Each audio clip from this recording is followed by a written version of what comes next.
1 though. And we were coming out in the fourth set, we were in the fifth set, and we were done. I had to take a timeout. We were like about 8 points or something like that. I said, this is a battle of the mind. There are 2 intellectual schools, Immaculate and Campion. They're always fighting to connect intellectually. Now we're going to have to do it physically. It's not physical, but at the same time, we're going to outsmart them. And then we went up here and let me tell you, it was the worst match I've ever played, and it's the best match I've ever played. Because I've never had to work so hard for every point.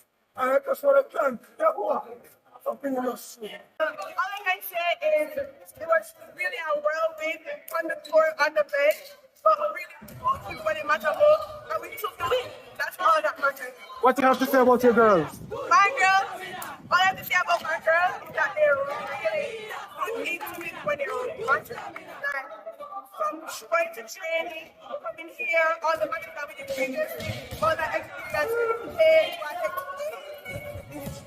In the fourth set, we're leading 22-14, and I guess my girls just felt as if they would have already won the game, and as I said, it kind of just slipped out of our hands, unfortunately. Your thoughts on the effort that they gave today? No, I think my girls have done very well. This is only my second year in the program.